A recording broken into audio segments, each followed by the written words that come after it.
Olá, você está no canal Amador. Vamos aqui falar de mais uma leitura, e se trata de uma leitura de um livro potente. Um livro pequeno em tamanho, mas potente em conteúdo. Chama-se Preconceito Linguístico, do Marcos Banho. E assim, gente, encare essa leitura não somente para aqueles profissionais que trabalham com o estudo da língua, né?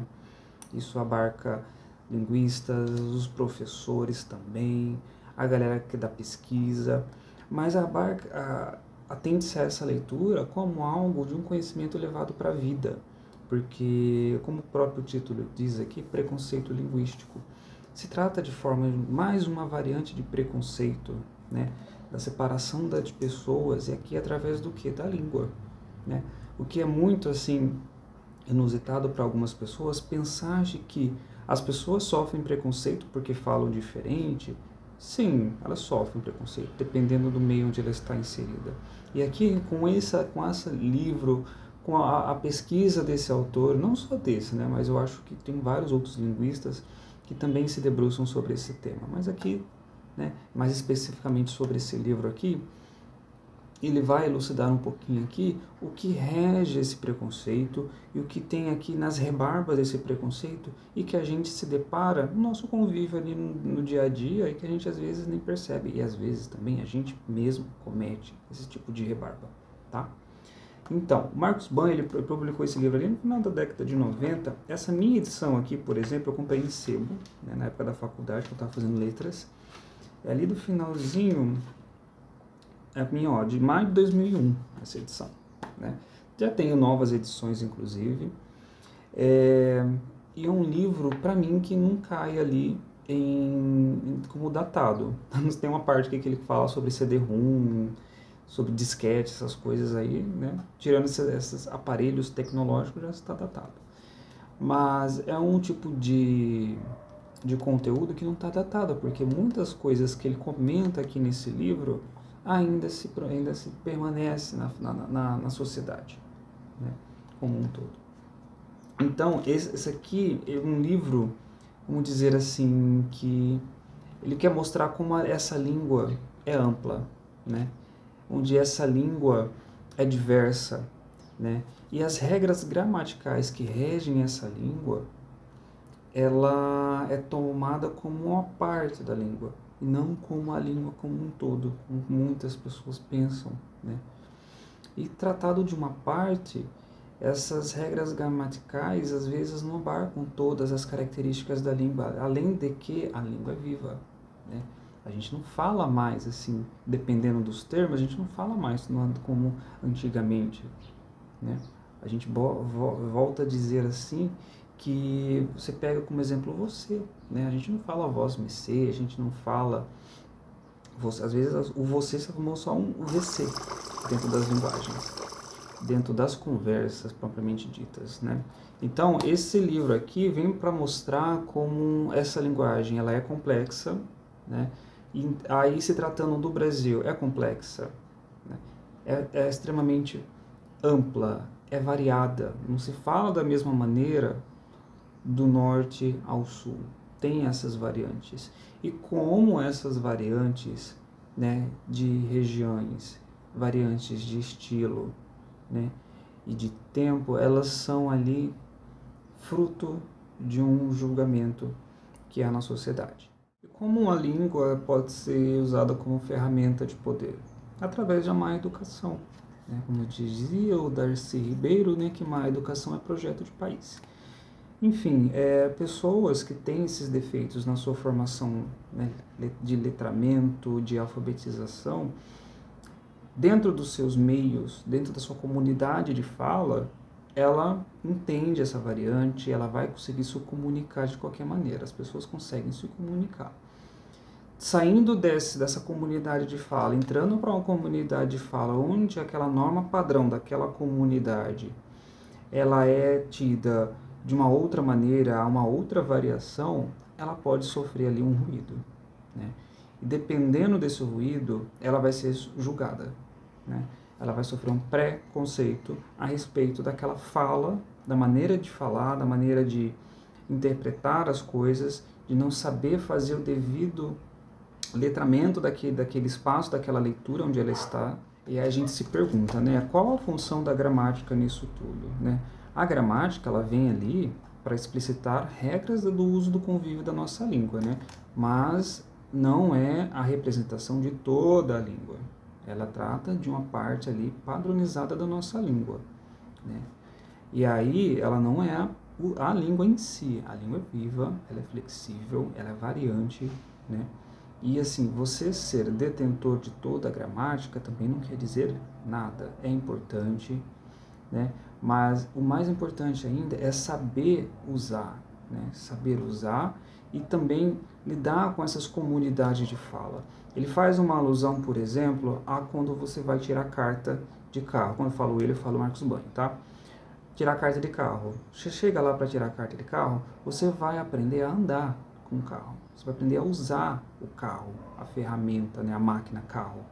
Você não vai chegar lá e vai aprender necessariamente, antes de andar de carro, você não vai aprender toda a mecânica do carro. Na página 64 ele comenta, ó, a gramática normativa é decorrência da língua, é subordinada a ela, dependente dela. Como a gramática, porém, passou a ser um instrumento de poder e de controle, surgiu essa concepção que os falantes e escritores da língua é que precisam da gramática, como se ela fosse uma espécie de fonte mística invisível da qual emana a língua bonita, correta e pura.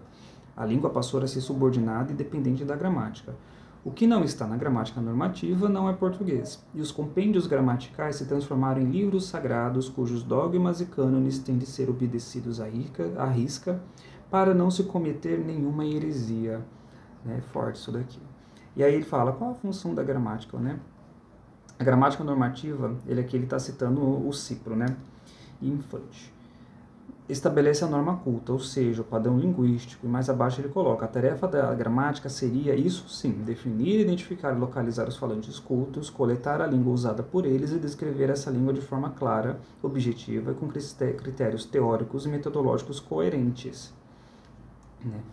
E ele fala que você tem que ter um bom domínio da língua, se transitar entre essas comunidades de fala sem que você tenha esse tipo de ruído, né?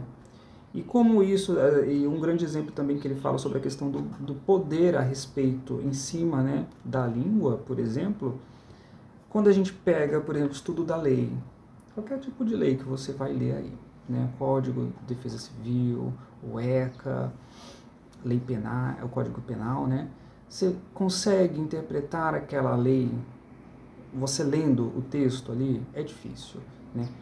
Vem carregado de jargões ali daquela comunidade ali, né? daquele gênero textual, daquele gênero discursivo, perdão. E aí a interpretação acaba sendo um pouquinho mais difícil, né?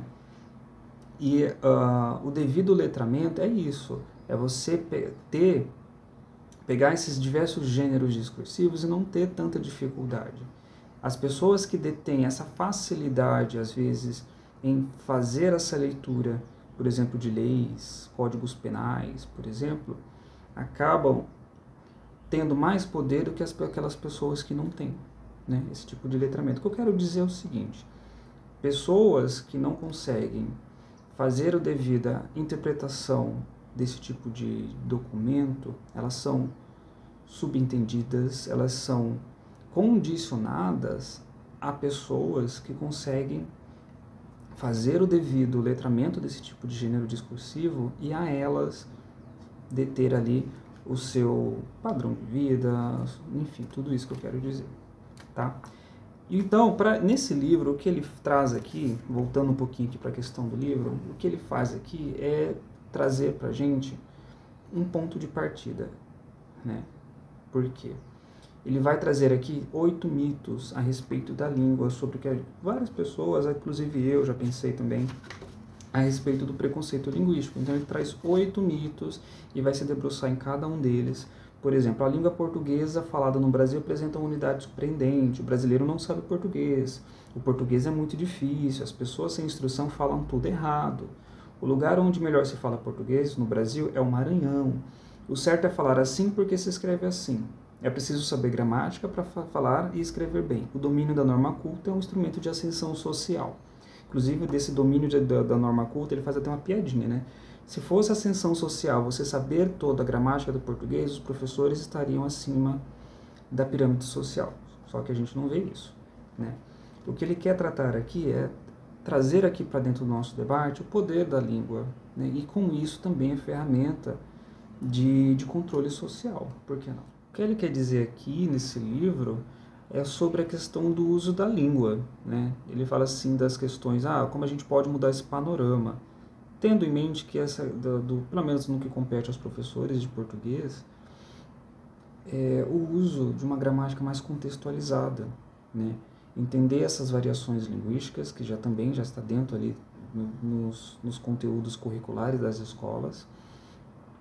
Ele fala sobre a questão também da noção do erro, né? Mas se se tudo vale, tudo é erro, então tudo vale? Ele fala, não. Como eu falei, a questão do uso da língua, assim como você aprender a andar de carro, é usar a máquina, é usar a língua. Então depende, ele coloca aqui dois conceitos, da aceitabilidade e adequabilidade. Então você tem que prestar atenção nas comunidades de fala onde você está inserido, se aquilo é aceitável, se as pessoas são adequadas àquele uso, né?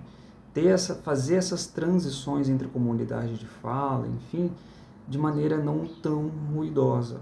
E por fim, cabe aqui também dizer que ele traz aqui 10 cisões a respeito do uso da língua, né, como medida de adoção de uma nova postura a respeito desse tipo de assunto, né. Ele fala 10 cisões para o ensino de língua ou menos preconceituoso, tá? Primeira, conscientizar-se de que todo falante nativo de uma língua é um usuário competente dessa língua, por isso ele sabe essa língua, né? 2. Aceitar a ideia de que não existe erro de português, existem diferenças de uso ou alternativas de uso em relação à regra única proposta pela gramática normativa. 3. Não confundir erro de português com simples erro de ortografia. A ortografia é artificial, ao contrário da língua que é natural. 4. Reconhecer que tudo que a gramática tradicional chama de erro é, na verdade, um fenômeno que tem uma explicação científica perfeitamente demonstrável. 5. Conscientizar-se de que toda língua muda e varia.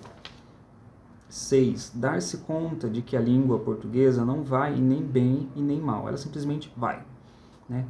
7. Respeitar a variedade linguística de toda e qualquer pessoa, pois isso equivale a respeitar a integridade física e espiritual dessa pessoa como ser humano. 8. A língua permeia tudo. Ela nos constitui enquanto seres humanos. Nós somos a língua que falamos. 9. Uma vez que a língua está em tudo e tudo está nessa língua, o professor português é professor de tudo.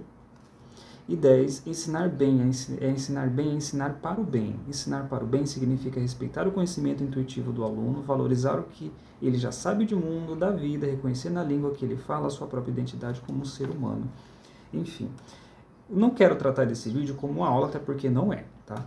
Eu só venho aqui compartilhar algumas impressões de leitura e vale a pena ressaltar de novo. Use esse livro para a vida, não só para questões acadêmicas e profissionais, para quem é da área de letras como eu, né?